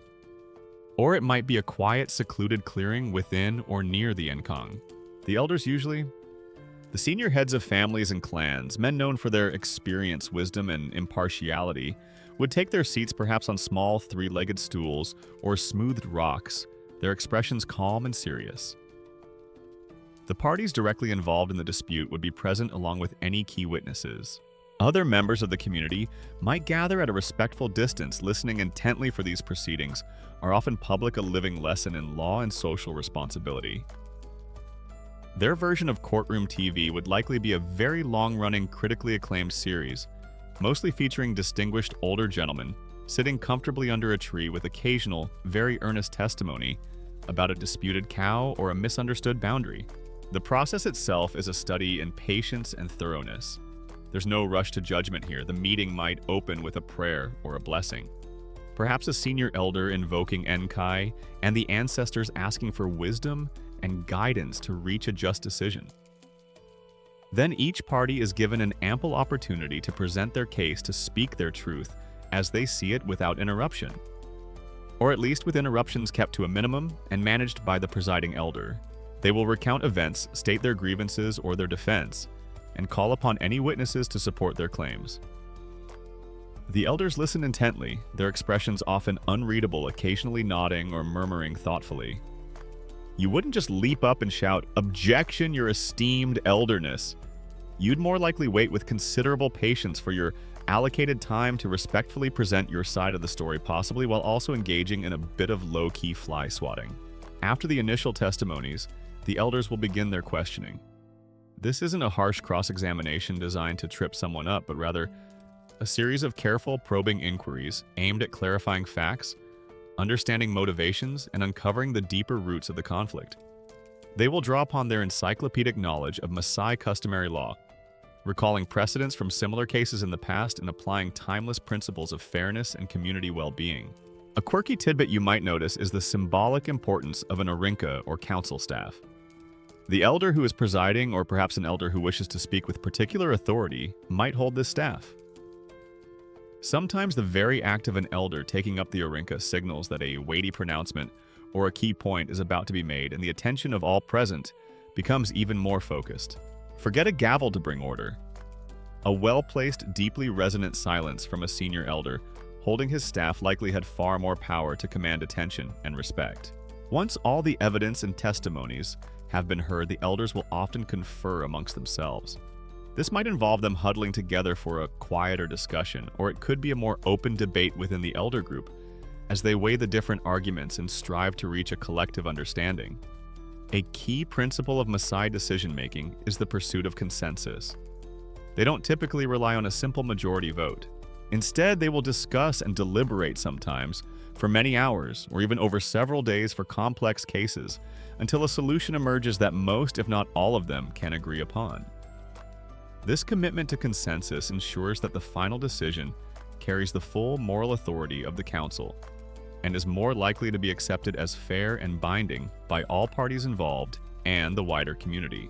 When a consensus is reached, a designated elder, often one known for their eloquence or particular wisdom, in such matters will formally announce the council's decision. This pronouncement is delivered with gravity and clarity. The reasoning behind the decision is usually explained, often referencing the traditions of the ancestors and the paramount need to restore harmony. The sanctions or remedies decreed, be it the payment of compensation, a requirement for a public apology, participation in a reconciliation ritual, or in very rare cases, a more severe social penalty, are then laid out.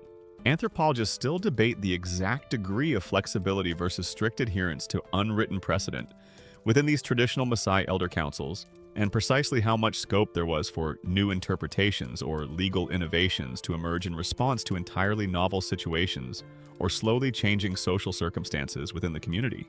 What is undeniable is the council's central role not just in resolving disputes and meting out punishments, but in the overall governance and well-being of the Maasai community. They manage communal resources like water sources and grazing lands. They coordinate important rituals and ceremonies. They offer guidance on all manner of social issues, and they are the living repositories of Maasai law and wisdom. Their deliberations are the heartbeat of traditional Maasai democracy, a patient, inclusive, and deeply human process aimed always at justice, reconciliation, and the enduring strength of their people. The Council of Elders has spoken. Their deliberations, steeped in tradition and a deep desire for communal well-being, have led to a judgment, a path forward designed to address the harm caused by a transgression.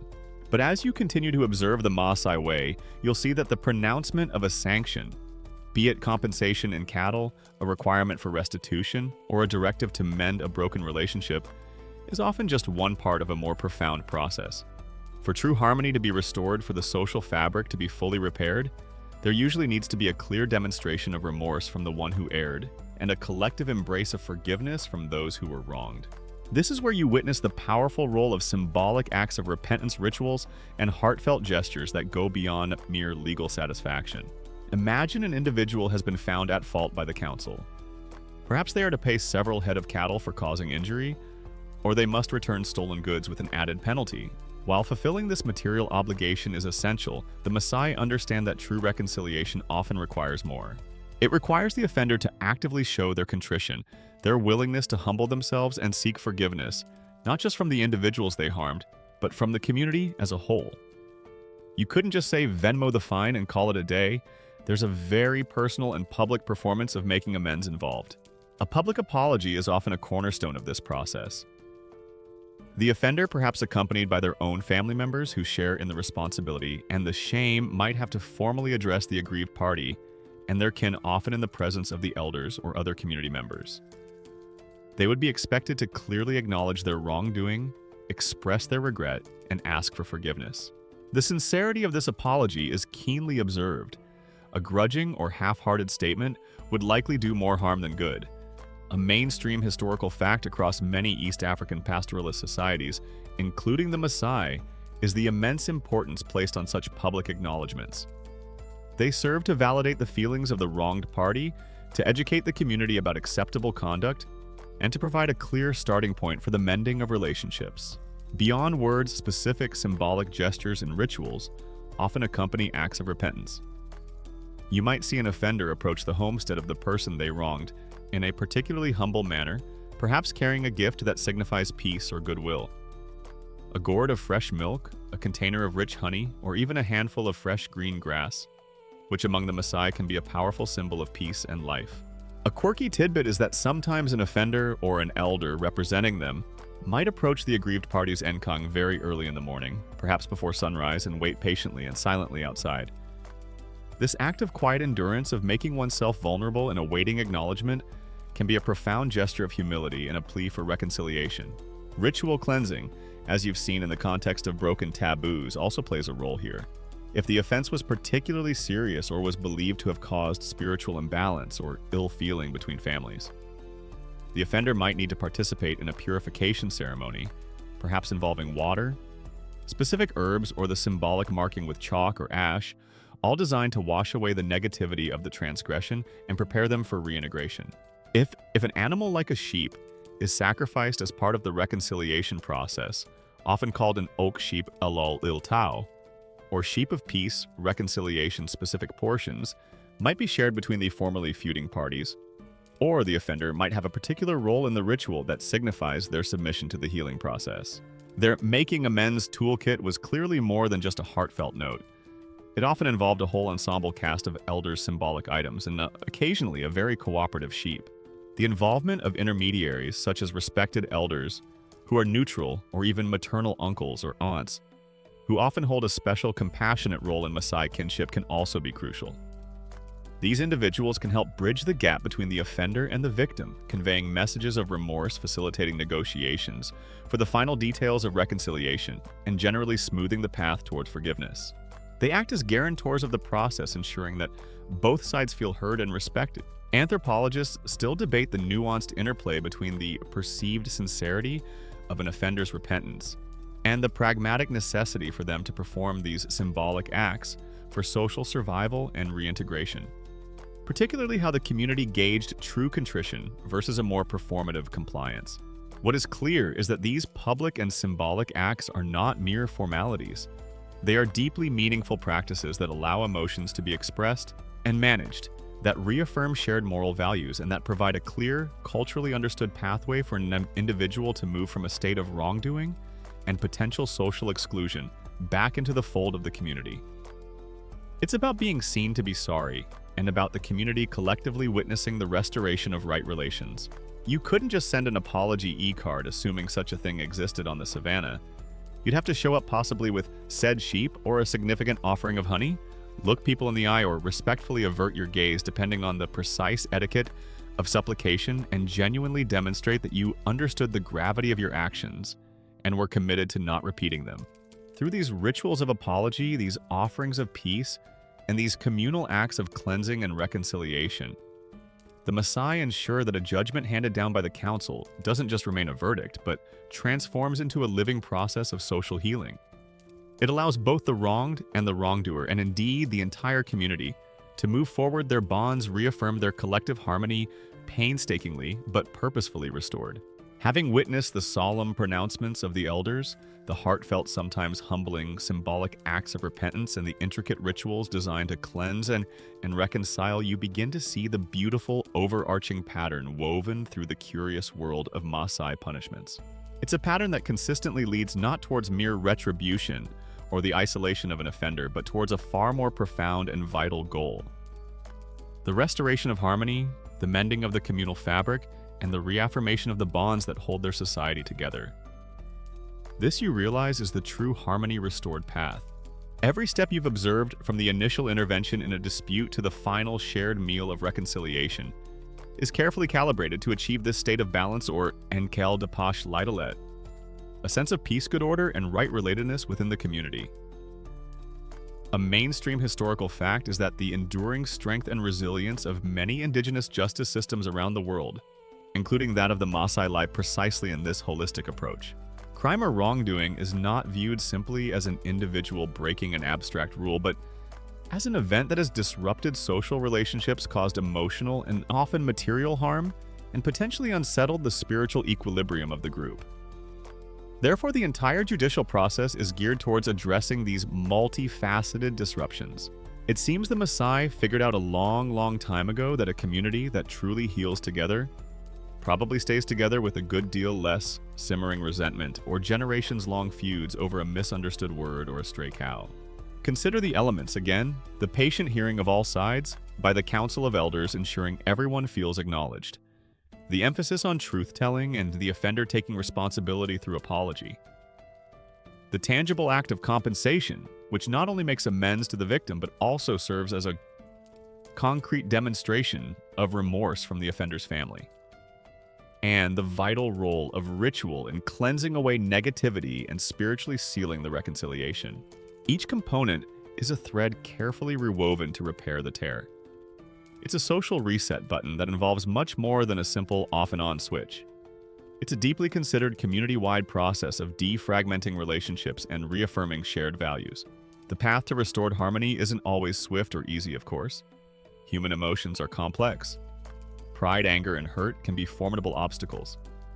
But the established cultural pathways, the respected authority of the elders, and the collective desire of the community to see peace prevail all create a strong impetus towards resolution. The alternative, allowing grievances to fester, conflicts to escalate, or individuals to remain alienated, is understood to be far more damaging to the long-term health and viability of the group, especially in an environment that demands cooperation for survival. A quirky and rather lovely tidbit you might encounter is a Maasai metaphor or proverb that beautifully encapsulates this ideal of restored community. Perhaps they speak of a broken gourd that with skill and care can be pieced back together and still hold water, symbolizing that even a fractured relationship or a community disrupted by wrongdoing can be mended and regain its function and integrity. Or elders, at the conclusion of a successful reconciliation, might offer a specific blessing, invoking images of cool rain on parched land, of cattle growing fat and numerous, and of children laughing freely. All potent symbols of prosperity and well-being that flow from a community at peace with itself and with Nkai. The long-term benefits of this restorative approach are clear. By focusing on healing and reintegration, the system minimizes the chances of ongoing feuds or cycles of revenge. It reinforces the importance of every individual and every family to the collective, rather than creating a permanent class of outcasts except in the most extreme and rarest of circumstances.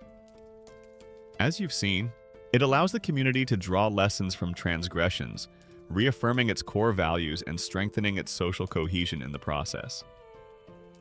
This is proof perhaps that sometimes the most sophisticated and effective legal systems are those that prioritize simple, profound human connection and the deep-seated need to make things right, not just to make someone pay in a purely punitive sense. Anthropologists still debate the inherent challenges and universal applicability of principles drawn from traditional restorative justice systems like the Maasai's to the vastly different contexts of large-scale, anonymous, and highly diverse modern nation-states, despite a growing global interest in exploring such community-based alternatives to more retributive models of justice.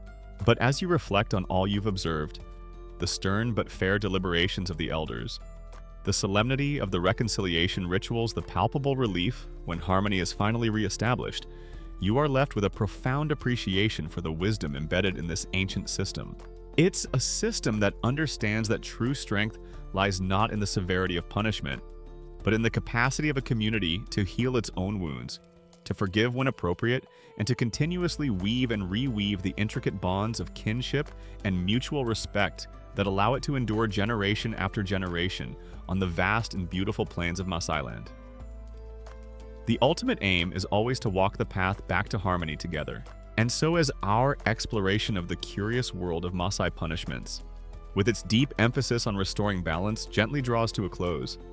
Allow yourself to feel the peace that comes with understanding with the mending of what was broken. The discussions of the elders fade now.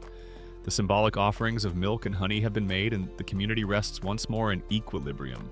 Imagine the vast savanna around you now, bathed in the soft silver light of the moon. The distinctive flat-topped acacia trees are dark silhouettes against a sky teeming with stars, more stars, Amr, than you could ever count twinkling with a remote, ancient wisdom.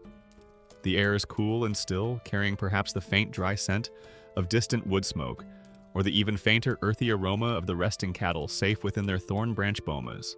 The only sounds are the gentle chirping of crickets, the occasional soft rustle of wind through the dry grass, or perhaps the distant, almost imperceptible sigh of the land itself as it breathes under the immense African night. Let these peaceful, natural sounds be your companions now. Feel the tension of the day. Any lingering thoughts of disputes or resolutions simply melt away like morning mist under a rising sun. There are no more judgments to be made, no more compensations to be paid, no more rituals to perform. There is only the profound quiet, the deep stillness of the night, and the gentle invitation to rest. Your own journey of discovery is complete for now. Allow your mind to become as calm and expansive as the star-filled sky above the Maasai plains. Let your breathing be slow and even a soft rhythm that guides you towards tranquility, towards the deep, restorative peace of sleep. The path to restored harmony, as you've now witnessed through various examples, lies at the very heart of traditional Maasai justice. It's a system built on communal wisdom, restorative actions, and a deep desire to mend the social fabric rather than merely to punish an individual. For generations, this intricate dance of deliberation, compensation, and reconciliation has served the Maasai people well, maintaining order and cohesion in their unique world. But no society exists in a vacuum forever. As you continue your observation, you become aware of new external forces beginning to exert their influence, bringing with them different laws, different concepts of justice, and different ways of dealing with wrongdoing. This is where tradition meets modernity, often in a complex, sometimes challenging embrace. Imagine the arrival of the first European colonial administrators in East Africa during the late 19th and early 20th centuries. They brought with them their own legal codes, their bewigged judges, their uniformed police, and their concept of a centralized state as the ultimate arbiter of justice.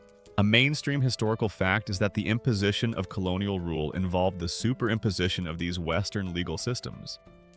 British law in what would become Kenya and Tanganyika, later Tanzania, over existing indigenous practices.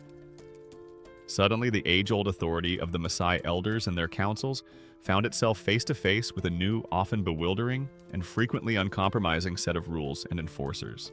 It's like you've been playing a very familiar, very intricate traditional board game your whole life, and then someone abruptly introduces an entirely new rulebook written in a different language, possibly involving dice that have far too many or too few sides.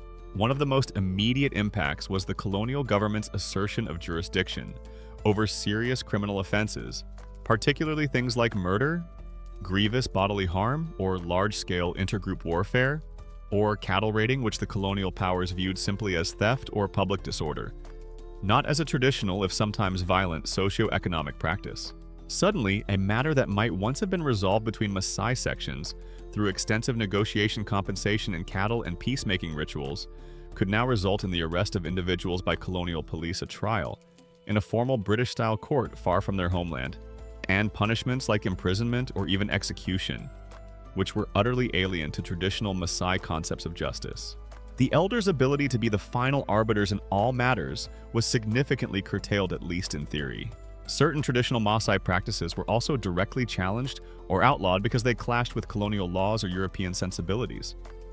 For instance, the collective punishment of a family or clan for the actions of one of its members by requiring them to contribute to compensation might be seen as unjust by colonial courts focused on individual guilt. Similarly, any traditional sanctions that involved physical ordeals, if such existed and were severe, would have been forbidden. The intricate system of cattle compensation itself, while often allowed to continue for lesser interpersonal matters, could be overridden or ignored if a case went to a colonial magistrate who simply didn't understand its profound social and restorative significance. The elders probably found themselves needing a whole new set of proverbs for dealing with bewildering new colonial regulations. Perhaps something along the lines of, "He who argues with the district commissioner's decree often ends up with very tired ears and no cows." Despite this imposition, traditional Maasai justice didn't simply vanish. It has shown remarkable resilience. In many areas, especially those more remote from administrative centers, and for many types of internal disputes, family disagreements, minor thefts within the community, breaches of local custom, arguments over social obligations, people often continued, and in many cases still continue, to turn to their elders and customary processes for resolution. There's a deep-seated trust in the wisdom of their own system and a preference for its restorative outcomes. Why go through the expense delay and cultural strangeness of a formal state court with its unfamiliar language and procedures, when a council of respected elders can help you reach a solution that everyone understands and that focuses on mending relationships right there in your own community? This has sometimes led to a fascinating, if complex, situation known as legal pluralism, where traditional customary law exists alongside and interacts with formal state law. A quirky tidbit that arises from this is the phenomenon of forum shopping. Individuals involved in a dispute might strategically choose which system to approach based on where they think they'll get a more favorable outcome. If you think the traditional council will be harder on you, you might try your luck with the state police or local magistrate, or vice versa. Sometimes matters are even pursued in both forms simultaneously or sequentially, leading to very complicated legal and social entanglements. You might also see subtle adaptations where elders continue to mediate and facilitate compensation agreements in the traditional way, even if a case is also reported to the police, with the traditional settlement being the one that truly restores peace between the involved parties at a local level. Anthropologists and legal scholars still debate the overall effectiveness, equity, and long-term implications of this legal pluralism in contexts like Maasai, particularly how successfully traditional justice systems can interface with or resist encroachment by state law to deliver justice that is perceived as both accessible and fair by all community members, or whether state interventions inevitably lead to an erosion or unhelpful distortion of valuable customary practices.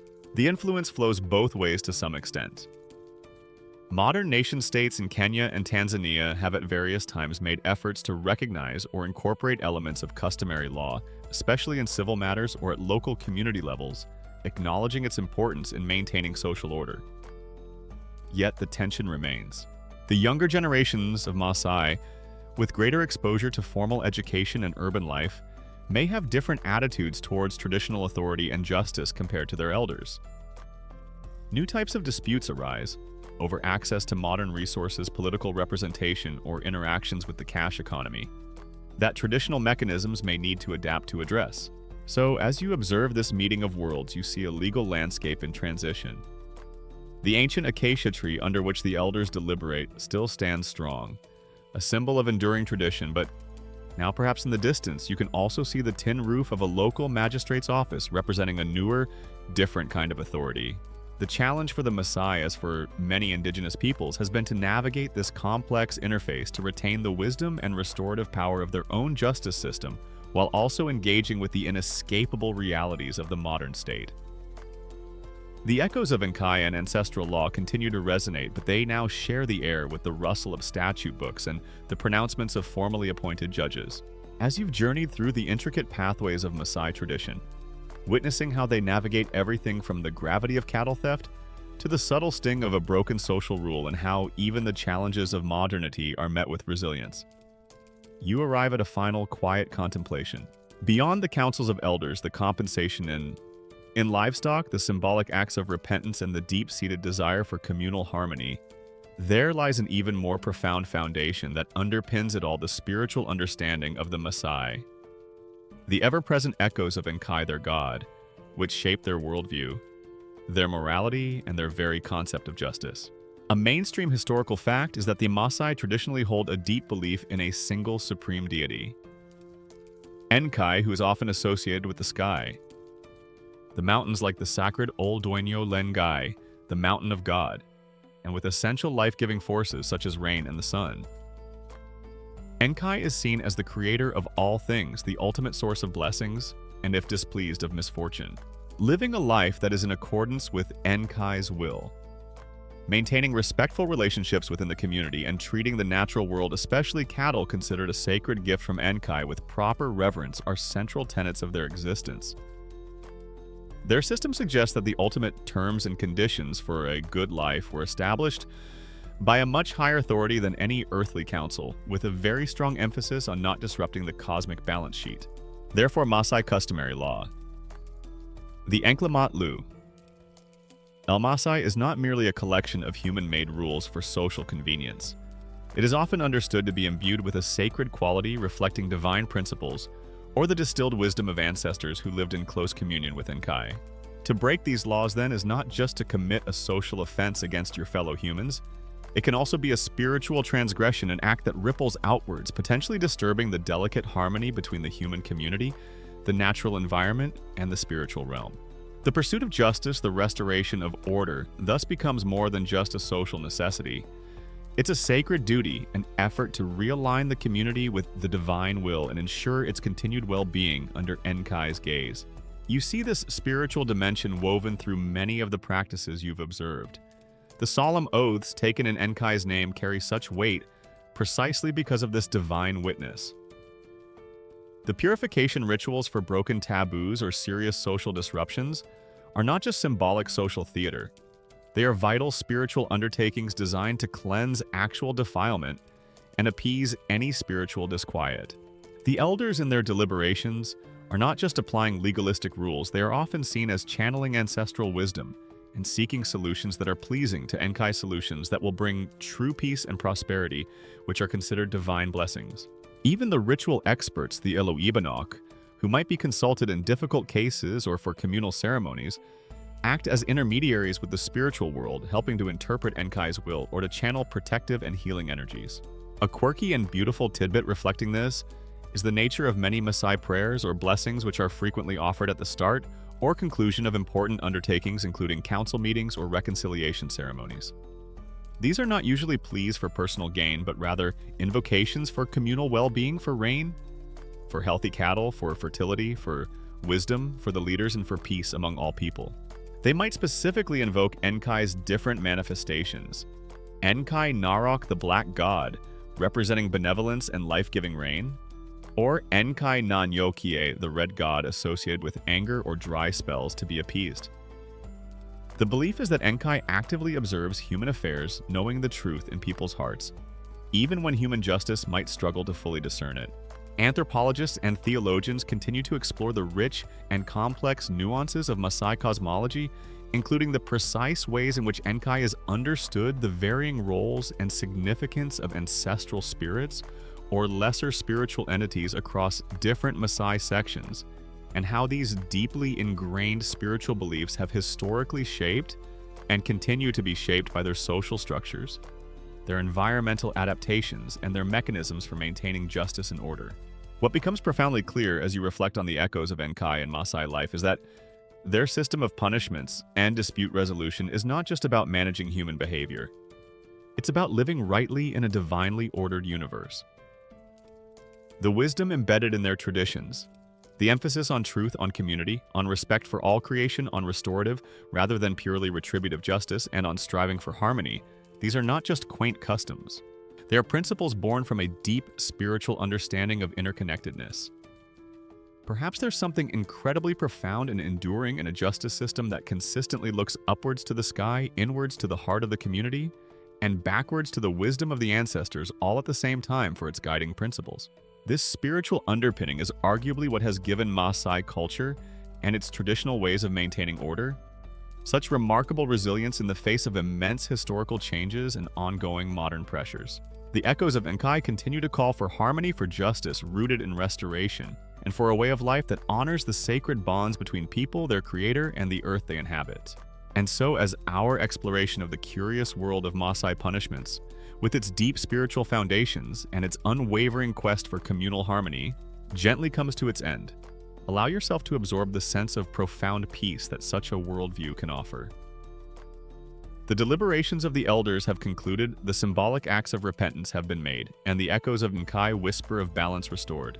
Imagine now the vast savanna around you, bathed in the soft silver light of a tranquil moon. The flat-topped acacia trees stand as ancient dark sentinels under a sky filled with more stars than you could ever count, each one a distant, silent witness to the enduring rhythms of life and justice. The air is cool and still, perhaps carrying the faint, sweet scent of dew on dry grass, or the even fainter, earthy aroma of the sleeping cattle secure in their bomas. The only sounds are the gentle, melodic chirping of crickets, the occasional soft rustle of a night breeze through the thorn bush, or perhaps the distant, almost imperceptible sigh of the Great Plains themselves as they rest under the vast African night. Let these peaceful, natural sounds be your companions as you drift. Feel the weight of the day, any lingering thoughts of intricate customs or profound philosophies simply dissolve like mist in the morning sun. There are no more disputes to settle, no more compensations to weigh, no more rituals to observe. There is only this profound quiet, this deep stillness of the present moment, and the gentle invitation to let go. Your own journey of discovery for tonight is complete. Allow your mind to become as calm and expansive as the star-dusted sky above the sleeping Nkang.